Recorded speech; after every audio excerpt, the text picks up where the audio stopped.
Hello there, cryptocurrency enthusiasts and lovers. This is Nigerian here from the Crypto Doctor, and every day I bless this blue snowball with my voice. Somebody is gonna get some crypto wisdom. So, first of all, congratulations to all those holding Bitcoin. We hit 10K today.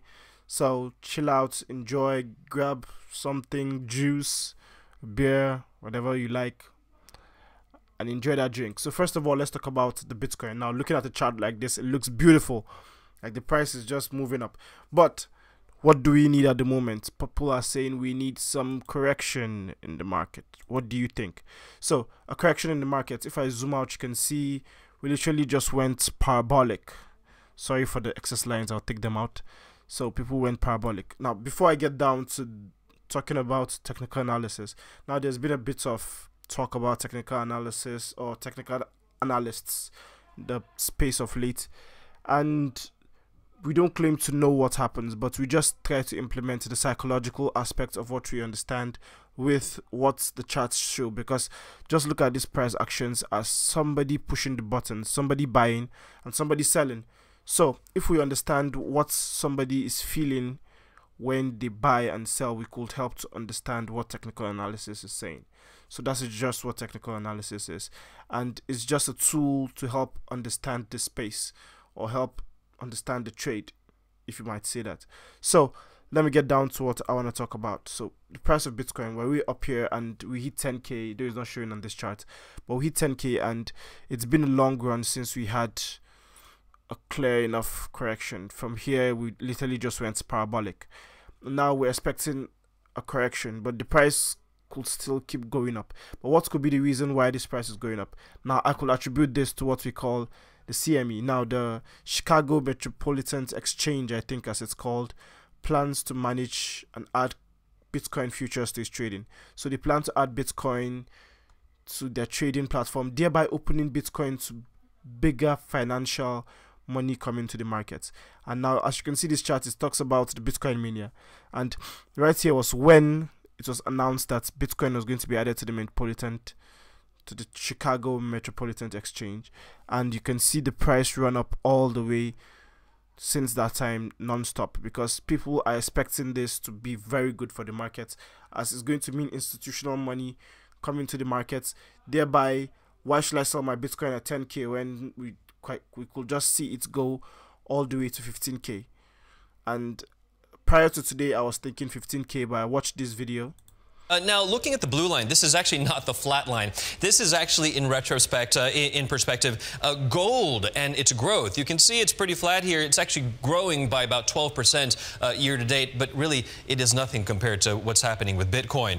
Also, looking ahead to the next 6 months, Cassen Securities thinks that it could go even higher to $15,000 in the next 6 months, helped by CME Group offering those Bitcoin futures that we've been reporting by the...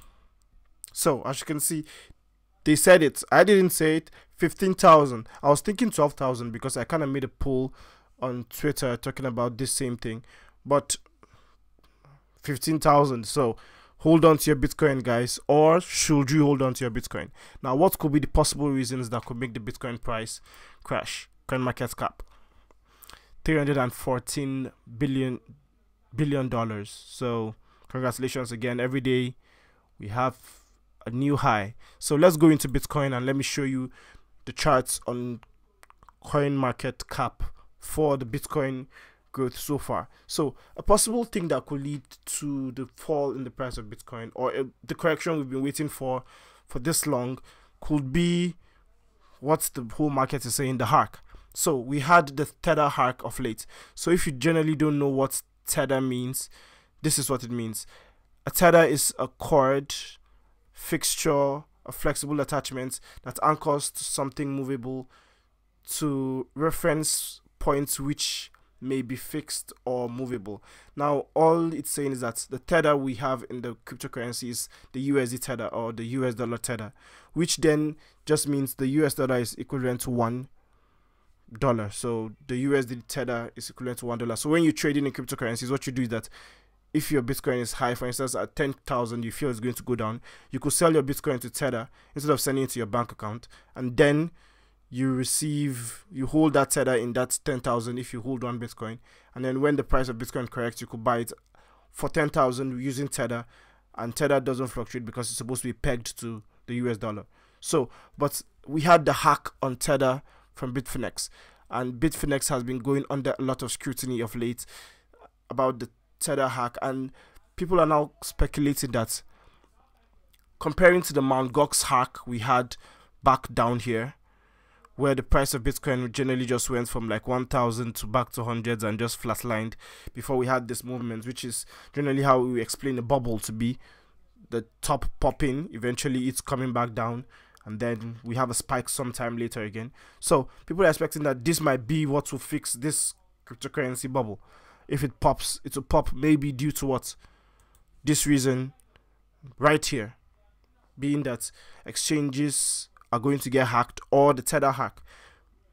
If a lot of people lose money, people will lose trust. And we know that in cryptocurrencies, we don't trust each other, but we trust what? The system. We trust that the system works out, and that is why we have so much trust in cryptocurrencies, and we believe it's going to go places. Now we see cryptocurrencies being spoken about everywhere. Front page of a newspaper, you can see Bitcoin record triggers unease. Definitely, everybody feels it's going to pop anytime soon. Now we have some news also from Nigeria that I spoke about, and it's just, they said they are not going to insure our Bitcoin if you buy Bitcoin. So if you live in Nigeria and you're watching this video, or you've heard about this, don't bother yourself, guys. The government doesn't insure most of the things we already have, so why will they insure our Bitcoin? We don't need insurance for our Bitcoin. We understand the risks involved, and they stated clearly that they have no right to stop the use of Bitcoin. So it is at your risk to trade cryptocurrencies, which is actually true. So it is now your choice to decide what you want to do with your cryptocurrencies and with your money, because it's yours. So will the price of Bitcoin correct, or will it go higher? What are your thoughts? So the question of the day is straightforward. What are your thoughts? Do you think the price of Bitcoin is going to go to 15,000 as stated by Bloomberg, or do you think the price of Bitcoin is going to go back down? I personally have my lines, and I'm strictly watching Bitcoin. You can see all those lines. Once it goes to any of the lines, I'm going to buy some Bitcoin. This is definitely not trading advice. I am not a financial advisor. Get a registered financial advisor to give you better information, but this is just me giving the information on what I've seen on the charts and how I feel about the markets. Until next time, guys, stay profitable and make sure you keep running that crypto. It has been Binannce, and I'll see you in the next one.